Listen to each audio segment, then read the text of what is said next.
रामायण में हम आज सुंदरकांड से शुरुआत कर रहे हैं। लेकिन आप सभी को पता ही होगा कि सुंदरकांड शुरू करने से पहले उसमें किष्किंधा कांड का कुछ अंश अवश्य आता है, जो वहाँ से शुरू होता है जब जामवंत जी यह बताते हैं कि जब भगवान ने बलि राजा को बांधने के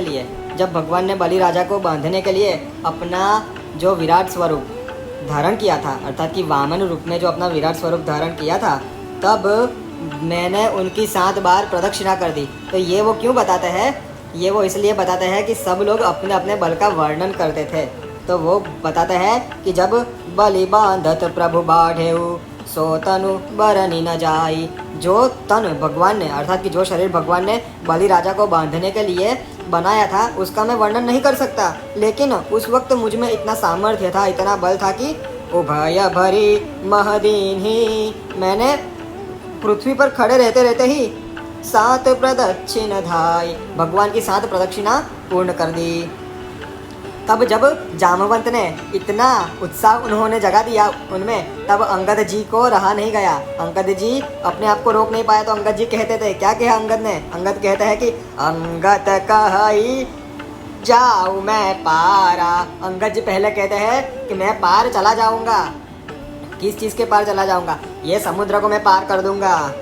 लेकिन और फिर वो थोड़े ठंडे पड़ गए और आगे कहते हैं कि जिया संशय कछु फिरती बारा। लेकिन मुझे आने में संदेह है, अर्थात कि मैं ये समुद्र को लांघकर उस पार तो अवश्य चला जाऊंगा, लेकिन मुझे वापस आने में संदेह है। तो भाई जामवंत जी सोचे अब इनका क्या करें, अगर वो वापस ही ना आए तो हमारा तो कार्य ही नहीं होगा।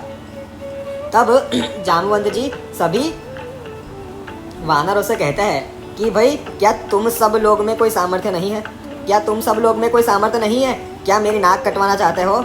अर्थात कि मैं मेरे राजकुमार को भेजूं ये काम करने के लिए? क्या सेवकों में इतना बल नहीं है कि राजकुमार को भेजना पड़े? क्या कहते हैं जामवंत जी? जामवंत कह तुम सब लायक। अरे भाई तुम सभी के सभी लायक हो, तो फिर किमी पठयहु सब ही कर नायक। जो सभी के नायक है उनको हम क्यों भेजे? अर्थात कि इस वक्त सुग्रीव ने अंगद जी के साथ हम सबको भेजा है, तो हम हमारे सेना नायक को भेजेंगे। हम सभी लोग भगवान का कार्य करने में समर्थ है।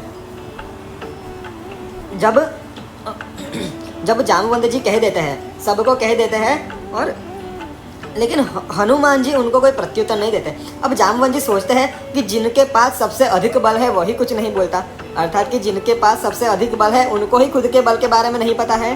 तब जामवंत जी क्या कहता है? जामवंत जी कहते हैं कि कही कही ऋषपति सुनो हनुमाना। हे हनुमान आप सुनिए। अब उनकी तारीफ करते हैं। क्या कहते हैं पहले?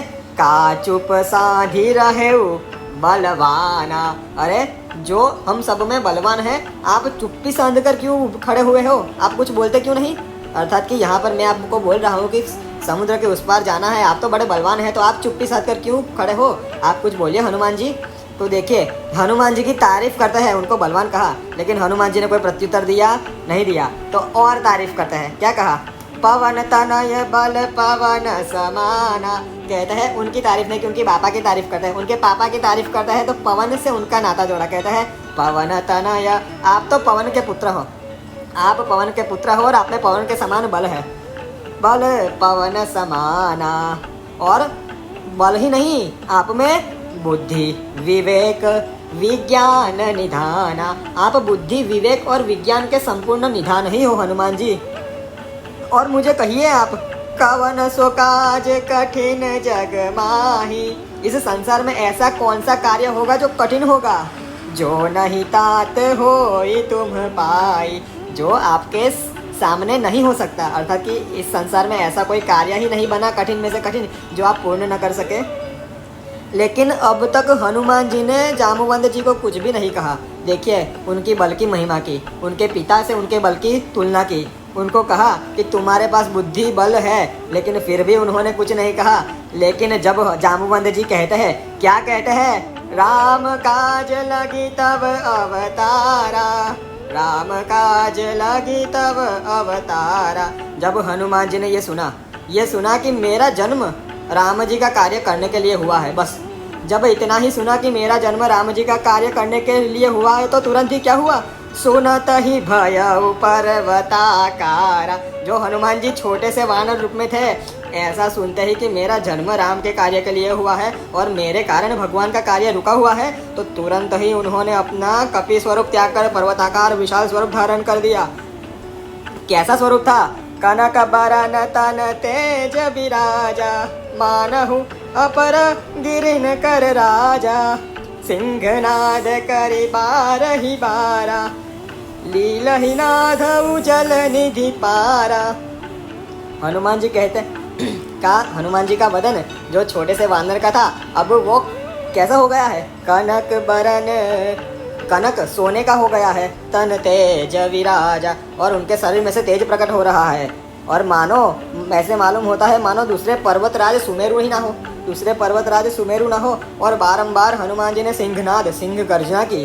और क्या कहते हैं जामवंत जी को, जामवंत जी आप चिंता मत करो, ये समुद्र को मैं लांघ कर चला जाऊंगा उस पर। और इतना ही नहीं, अब मेरे स्वामी का कार्य रुका हुआ है, मेरे स्वामी का कार्य रुका हुआ है, तो लीला ही नाधऊ जल निधि पारा। और क्या करोगे? सहित सहाय रावण ही मारी, रावण को मार दूंगा। आनऊ यहाँ त्रिकूट उपारी, और उसकी जो उसकी लंका जो त्रिकूट नाम के पर्वत के ऊपर बसी हुई है, वो सारा त्रिकूट पर्वत ही उठाकर मैं यहाँ ले आऊँगा। सीता जी की आप क्या बात करते हो? वो रावण की लंका जिस पर्वत पर बसी हुई है, वो त्रिकूट पर्वत के समेत उसको यहाँ ले आऊँगा। आनहु यहाँ त्रिकूट उपारी। ये जामवंत जी मैं इतना सब कुछ कर सकता हूँ, इतना सब कुछ कर सकता हूँ। जामवंत मैं पूछे तो ही, उचित सिखावन दीजिए मोही। लेकिन आप मुझे उचित सिखावन दीजिए कि मैं क्या करूं। मैं इतना सब कुछ कर सकता हूं, मेरा ये सामर्थ्य है, लेकिन आप मुझे पता है आप बुद्धिमान है, आप जामवंत है, आप वरिष्ठ है, मुझे कहिए मैं क्या करूं। तो जामवंत जी उनको क्या कहते हैं? जामवंत जी उनको बस इतना ही कहते हैं कि इतना करहु तात तुम जाए, सीता ही देखी कहु सुधि आई। हे तात, तुम बस इतना करो कि सीता माता की सुधि लेकर यहाँ पर आ जाओ। तब क्या होगा? तब निज भुज बल राजीव नयना, कौतुक लागी संग कपि सेना। तब कमल नयन भगवान श्री राम अपने साथ वानरों की सेना लेंगे, और अपने भुज बल से, अपने हाथों के बल से सीता जी को वापस ले आएंगे। सीता जी को लेने के लिए वो चलेंगे यहाँ से। और आगे भगवान क्या करेंगे? भगवान करेंगे कपि सैन संग संघारी, निशिचर राम सीता ही आनी है। वानरों की सेना को साथ लेकर राक्षसों का संहार करके, कपि सैन संग संघारी निशिचर, कपि सैन संग साथ में वानरों की सेना, संघारी निशिचर, निशिचरों को मारकर, राम सीता ही आनी ही, राम जी सीता को लाएंगे। त्रैलोक पावन सुजस सुर मुनि, नारदादि बखानी है। जिस तरीके से भगवान सीता जी को लेकर आएंगे, उस त्रैलोक्य पावन चरित्र को, उसके सुयश को देवता लोग, मुनि और नारद आदि वखान करेंगे। और इतना ही नहीं, ये जो चरित्र का जो सब वखान करेंगे, जो उसको सुनेगा, जो सुनत, देखिए पहले ऐसा नहीं लिखा है, ऐसा नहीं कहा है कि जो कहेगा, जो गाएगा। क्या कहा है? जो सुनत गावत कहत समझत परम पद नर पावई। पहले समझना होता है, अंत में समझना लिखा है। बस सुनने मात्र से ही कल्याण हो जाएगा। कैसा कल्याण होगा? परम पद को संसारी जीव प्राप्त करेंगे। जो सुनत गावत कहत समझत, जो उसको सुनेगा, गाएगा, कहेगा और अगर समझ लेगा तो परम पद नर पावई, वो नर परम पद को प्राप्त करेगा। और रघुवीर पद पाथोज मधुकर, दास तुलसी गावई। और उस यश की, रघुनाथ जी के चरण कमलों का भ्रमर तुलसीदास गान करता है। अर्थात कि उस पावन यश का कौन गान कर रहा है इस वक्त? वो तुलसीदास, जो राम जी के चरण कमल के रस के ऊपर घूमते हुए भमरे के समान है, उसका जो सदैव पान किया करता है। और भव भेषज रघुनाथ जस, सुनहि जे नर और नारी।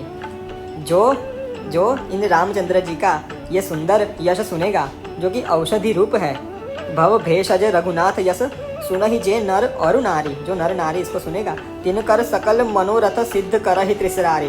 भगवान शंकर जी उनके सारे के सारे मनोरथ पूर्ण करेंगे। ये किष्किंधा कांड की श्रुति है, ये किष्किंधा कांड की फल श्रुति है, ये फल है किष्किंधा कांड का। किष्किंधा कांड का यह फल है कि जो भगवान राम के ये चरित्र को सुनेगा तो शंकर जी उसके सारे मनोरथ पूर्ण करेंगे। और अंत में कहते हैं नीलोत्पल तन श्याम काम कोटि शोभाधिक, सुनियतासु गुणग्राम जासु नाम अध अघ खग बधिक। जिनका शरीर नील कमल के समान श्याम है और जिनकी शोभा करोड़ों कामदेवों से भी बढ़कर है, उनके गुणगान समूह को आप सुनिए। जिनका नाम पाप रूपी पक्षियों के लिए व्याध रूप उनका वध करने वाला है। फिर से उन भगवान राम का जिनका शरीर श्याम रंग का है और जिनकी शोभा करोड़ों कामदेवों से भी अधिक है, आप अलोग उनके गुणगान को सुनिए। जिनका गुणगान शिकारी के समान है, लेकिन वो किसका शिकार करता है? पाप रूपी पक्षियों का शिकार करता है। और इसके आगे सुंदरकांड शुरू होता है, वो हम कल देखेंगे। शिवार्पण मस्तु। हर हर महादेव।